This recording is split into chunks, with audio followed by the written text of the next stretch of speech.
حضرت ابوبکر صدیق رضی اللہ عنہ حضرت عمر فاروق رضی اللہ عنہ کے ادوار میں حضرت علی رضی اللہ عنہ کا جو ہے رول ایکٹیو کو نظر آتا ہے؟ جی بالکل ایکٹیو نظر آتا ہے. سیدنا علی نظر آتے ہیں ایکٹیو. یعنی شروع میں 6 مہینے میں اختلاف تھا نا, اس کے بعد یہ ایکٹیو رول آپ دیکھیں. بلکہ یہ کہ اہل تشیع کے بہت بڑے عالم تھے اور وہ مطلب خلفائے ثلاثہ کی عزت کرتے ہیں, حضرت علی کو فضیلت دیتے ہیں. وہ تفضیلی شیعہ ہیں, جیسے زیدیہ ہیں آپ کے یہ شام کے اندر. تو وہ اہل سنت کے تقریباً قریب ہی ہیں.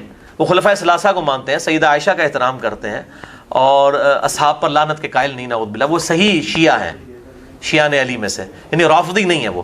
تو وہ ان سے میری بات ہوئی, انہوں نے لیکچر میں کہہ دیا کہ حضرت عمر جو ہے وہ اگر دیکھیں نا جی, ان کی اگر نیت ہوتی نا حضرت علی کو بنانے کی تو حضرت علی کا اکیلے کا نام لیتے. انہوں نے یہ 6 رکنی کمیٹی اس لیے بنائی کہ جی وہ مطلب معاملے کو الجھانا چاہتے تھے. تو آپ دیکھیں نعوذ باللہ من ذالک. تو میں نے ان کو بعد میں پکڑ لیا. اب میں نام نہیں لیتا, آپ کو پتہ ہے جن کا کل فون آیا تھا, جی ٹھیک, انہی کی بات کر رہا ہوں میں.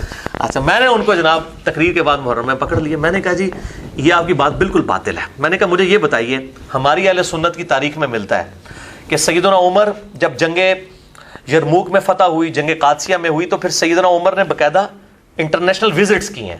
شام بھی گئے ہیں بیت المقدس کی چابیاں لینے کے لیے, ایران میں بھی سیدنا عمر خود گئے ہیں, اور کوئی فوج نہیں ساتھ لے کے گئے, چند لوگ تھے جو آپ کے ساتھ تھے, آپ کے ساتھی. انہیں ان کا اللہ پہ یقین تھا کہ اللہ زندگی موت کی حفاظت کرنے والا ہے. تو میں نے کہا بتائیے کہ وہ اپنی جگہ خلیفہ کس کو چھوڑ کے گئے تھے پیچھے؟ کہتے ہیں جی حضرت علی کو. میں نے کہا ہمارے یہاں بھی ملتا ہے سیدنا علی کو خلیفہ چھوڑ کے گئے تھے. اور وہ کیوں چھوڑ کے گئے تھے؟ کیونکہ بخاری اور مسلم کی متفق علیہ حدیث ہے کہ جب غزوہ تبوک پہ نبی صلی اللہ علیہ وسلم جانے لگے تھے نا, تو پہلی دفعہ ہوا تھا کہ حضرت علی اس جنگ میں شریک نہیں ہوئے. حضرت علی کو آپ صلی اللہ علیہ وآلہ وسلم اپنی جگہ مدینے میں خلیفہ چھوڑ کے گئے تھے. ٹھیک ہے, اور پھر اس موقع پہ آپ نے فرمایا تھا, بخاری اور مسلم کی متفق علیہ حدیث ہے, اور بخاری نے حضرت علی کے فضائل پہ پہلی حدیث یہی لی ہے, اور مسلم نے بھی, کہ علی, حضرت علی رو پڑے کہ مجھے بھی ساتھ لے گیا. ان کا علی تو اس بات پہ خوش نہیں کہ تیری میرے ساتھ وہی نسبت ہے جو ہارون کی موسیٰ کے ساتھ, مگر میرے بعد کوئی نبی نہیں. یعنی موسیٰ بھی جب کوہ طور پہ گئے تھے تو حضرت ہارون کو چھوڑ کے گئے تھے, تو میں تجھے چھوڑ کے جا رہا ہوں. تو اس کو رافضی اپنی طرف لے جاتے ہیں. وہ کہتے ہیں جی اس سے ثابت ہوا کہ خلیفہ ہیں وہ, حالانکہ حضرت ہارون جو ہے حضرت موسیٰ کی زندگی میں فوت ہوئے ہیں. حضرت ہارون کا خلیفہ موسیٰ, حضرت موسیٰ کے خلیفہ ہارون نہیں بنے بلکہ جوشوا بنے, یوشع ابن نون. اور دوسرے ناسبی جو ہے نعوذ باللہ, شاہ جی آپ کو پتہ ہے وہ اس کے دوسرا مطلب نکالتے ہیں, اتنے خبیث ہیں یہ. وہ کہتے ہیں جی اس سے پتہ چلا کہ جیسے حضرت موسیٰ چلے گئے اور ہارون کو چھوڑ کے گئے تو پیچھے امت میں اختلاف پیدا ہو گیا, تو علی کی وجہ سے پیچھے اختلاف پیدا ہو جائے گا. دیکھیں ایسی جناب ایسی طریقے سے نا وہ پوائنٹ نکالتے ہیں. پھر ٹھیک ہے, میں کہا تو پھر اگر سنیوں کے رافضیوں, سنیوں میں گھسے ہوئے ناسبیوں نے یہ حرکتیں کرنی ہے, پھر شیعہ کے گھسے ہوئے رافضی بھی اس طرح کی حرکتیں کرتے ہیں, پھر دونوں جسٹیفائی ہیں نا. ظاہر ہے دونوں نے گمراہی کمانی ہے نا. وہ تو حدیث پوری ہونی ہے نا جو موقوفاً روایت ہے, سیدنا علی کا اپنا قول ہے. اور جب غیبی خبر ہو اور موقوفاً ہو کسی صحابی سے, وہ نبی کے بتانے پہ محمول ہوتی ہے, صحیح سند کے ساتھ ہے. فضائل صحابہ کتاب احمد بن حنبل, یہ اب چل ضمناً آ گیا, میں اس کتاب کا بھی تعارف کروا دوں. یہ پہلی دفعہ یہ کتاب الحمدللہ ہمارے جہلم شہر سے چھپی ہے. امام احمد بن حنبل رحمہ اللہ کی کتاب فضائل صحابہ, دنیا میں فضائل صحابہ کے اوپر سب سے بڑی یہ کتاب ہے. 1903 احادیث ہیں انٹرنیشنل نمبر کے مطابق, اور یہ تحکیم ایک عرب اسکالر کی تحکیم کے ساتھ چھپی ہوئی ہے, شیخ وسیع اللہ بن محمد عباس کی تحکیم کے ساتھ, اردو ترجمے کے ساتھ شائع ہو چکی ہے. اس میں وہ صحیح سند کے ساتھ 2 موقوفاً روایتیں ہیں کہ سیدنا علی رضی اللہ تعالیٰ عنہ علیہ السلام کہتے ہیں کہ میری وجہ سے 2 گروہ گمراہ ہوں گے, اور دوسری روایت ہے کہ میری وجہ سے 2 گروہ دوزخ میں چلے جائیں گے, نعوذ باللہ. ایک میری محبت میں غلوب کر کے, ایک میری دشمنی میں, یعنی رافضی اور ناصبی. اب رافضی جو ہے وہ اہل تشیع میں گھسے ہوئے ہیں, اور بعض اللہ اس وقت تو تقریباً اکثریت کی حالت ہو چکی ہے, اور ناصبی جو ہے وہ اہل سنت میں گھسے ہوئے ہیں. ان میں بھی زیادہ تر اہل حدیث اور دیوبند کے اندر ہیں. اب کچھ دانے جو ہیں وہ بریلویوں کے اندر بھی آنا شروع ہو گئے ہیں. تو یہ دونوں طرف ایکسٹریم رویے موجود ہیں. تو یہ انہی کی وجہ سے یہ سارے معاملات جو ہیں نا وہ بگڑ رہے ہیں. تو وہ اس حدیث کو اس طرف لے جاتے ہیں کہ جی افتراق امت میں آ گیا, وہ حضرت موسیٰ علیہ السلام اور ہارون علیہ السلام والا معاملہ. تو میں وہ حدیث بیان کی کہ اب وہ حدیث تھی کہ مجھے, یعنی سیدنا عمر فاروق رضی اللہ تعالیٰ عنہ, اس حدیث کی بنیاد پہ جب رومن امپائر فتح ہوئی یا پرشین امپائر فتح ہوئی, تو وہ اسی لیے حضرت علی کو خلیفہ بنا کے تبوک والی سنت پہ. اگر پھر میں نے ان کو کہا اگر اس دوران سیدنا عمر شہید ہو جاتے تو آٹومیٹکلی حضرت علی خلیفہ ہوتے, تو بدنیتی کہاں سے تھی؟ یہ بدنیتی نہیں تھی میرے بھائیوں، سیدنا عمر کی اطاعت تھی۔ بخاری اور مسلم کی متفق علیہ حدیث ہے، جب آپ کو زخم لگا 1 ہفتے تک آپ زندہ رہے۔ لوگوں نے کہا آپ اپنا خلیفہ نامزد کریں، انہوں نے کہا کہ اگر میں اپنا خلیفہ نامزد کرتا ہوں تو میں اس شخص کی سنت پر عمل کرتا ہوں جو مجھ سے بہتر ہے، یعنی ابو بکر رضی اللہ تعالیٰ عنہ علیہ السلام، اور اگر میں اپنا خلیفہ کسی کو نامزد نہیں کرتا تو میں اس شخص کی سنت پر عمل کرتا ہوں جو ان سب سے بہتر ہے میرے سمیت، یعنی رسول اللہ صلی اللہ علیہ وسلم۔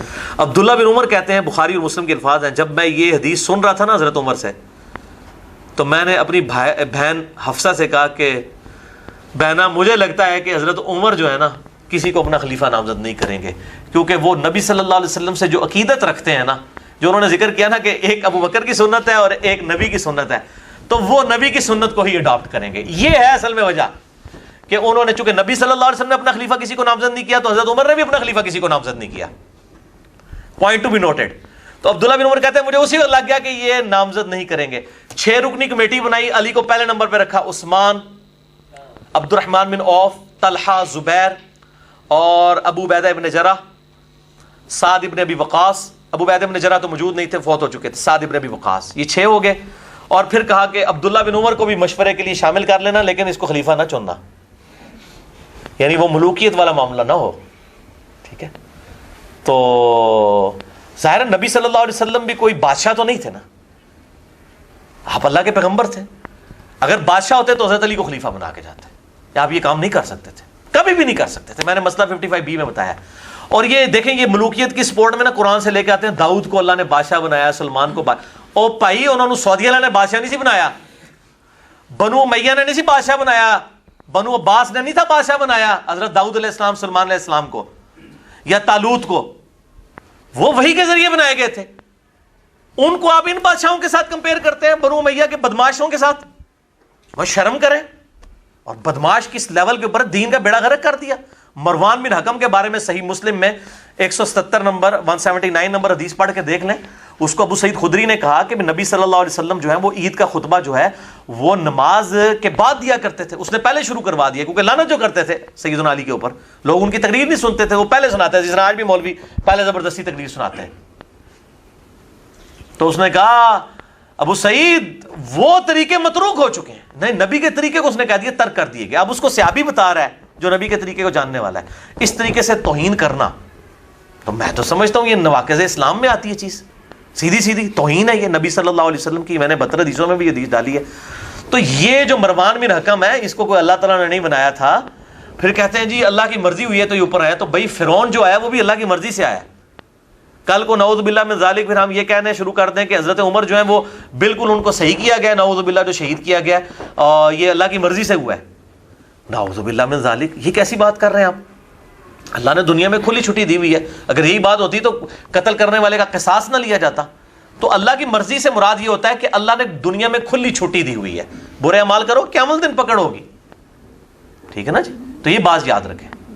تو یہ والا معاملہ جو ہے میرا اس حوالے سے یہ موقف ہے جو میں نے آپ کو بتا دیا کہ ایکٹیو پارٹ رہے ہیں، اور بعد میں وہ 6 رکنی کمیٹی میں بھی تھے، اور اس میں اینڈ میں بھی آپ دیکھیں سب دستبردار ہو گئے، آخر میں سیدنا علی اور عثمان رہ گئے، اور سب سے پہلے بخاری میں آتا ہے عثمان کی بیعت علی نے کی ہے، اور اس کے بعد ظاہر ہے حضرت علی کا حق تھا۔ اچھا میں آپ کو ایک نیک نیتی کی بات بتاؤں، حضرت عثمان کے اوپر بعض لوگ تان کرتے ہیں، ہمیں بھی کئی معاملات میں ان سے اختلاف رائے ہے، لیکن ہم تان نہیں نعوذ باللہ کرتے، خلیفہ راشد ہیں تو ظاہر ہے پھر ساری معاملہ۔ حضرت عثمان کے بارے میں کہتے ہیں جی وہ حضرت علی کی جگہ کے لیے مخلص نہیں تھے، نعوذ باللہ۔ میں کہتا ہوں حضرت عثمان کے اندر ذرا سی بدنیتی ہوتی نا تو صحیح بخاری میں آتا ہے کہ آخری حج کے دوران ان کی نکسیر پھوٹ پڑی جب ان کی عمر 82 سال تھی، لوگوں نے ان کو کہا کہ اپنا خلیفہ کسی کو نامزد کرے، ان کا بیٹا ابان بھی موجود تھا اور لوگ بھی موجود تھے، بلکہ مشورہ آیا جی طلحہ کو بنا دیں، زبیر کو بنا دیں، اس قسم کے مشورے آنا شروع ہو گئے۔ حضرت عثمان نے نہیں کسی کی بات مانی۔ اگر حضرت علی سے بغض ہوتا نا تو وہ کہتے ٹھیک ہے میں اپنی زندگی میں بنا دوں تاکہ علی بن نہ سکے، بالکل نہیں، وہ یہ کام نہیں، وہ امت کو شورا کے اوپر چھوڑ کے جانا چاہتے تھے۔ ظاہر ہے آخر میں حضرت علی اور عثمان ہی بچے تھے، تو ان میں سے ظاہر ہے ایک نہیں بننا تھا، تو عثمان تو شہید ہو گئے، اس کے بعد سیدنا علی نہیں بننا تھا۔ تو یہ جو اس طرح کی بدنیتی پہ یہ مبنی باتیں کرتے ہیں نا، ان کو بالکل شرم کرنی چاہیے۔ سیدنا جو عثمان غنی رضی اللہ تعالیٰ عنہ تھے وہ اس حوالے سے بالکل مخلص تھے، انہوں نے کوئی ایسا کام نہیں کیا کہ جس کی وجہ سے، اور دیکھیں حضرت عمر فاروق رضی اللہ تعالیٰ عنہ کتنے مخلص تھے۔ جب 6 رکنی کمیٹی بنائی نا، صحیح بخاری میں آتا ہے تو حضرت عمر نے ساتھ کہا کہ دیکھنا اگر تم سب کے سب سعد بن ابی وقاص پر متفق ہو جاؤ نا تو اس کو خلیفہ چن لینا، اور یہ پلی نہ لینا کہ میں نے اسے گورنری کے عہدے سے معزول کیا تھا. یعنی یہ نہ ہو کہ ساتھ پہ متفق ہو جائیں اور لوگ کہیں کہ نہیں یہ نہ چھاڑ دوں تو ساڑھے بزرگاں نے نا ریجیکٹ کیتا ہوا ہے. یعنی حضرت عمر کو بھی یہ بات پتا تھی کہ میں نے سعد کو گورنری کے عہدے سے جو ہٹایا ہے، وہ تو ان کی عادت تھی کہ 4 مہینے بعد ہٹا دی، 4 سال بعد ہٹا دیتے تھے. وہ تو حضرت معاویہ کے 4 سال پورے نہیں نہ ہوئے حضرت عمر کے دور میں، ورنہ ان کو کسی اور عہدے کا گورنر مطلب کسی اور صوبے کا بنا دیا جاتا.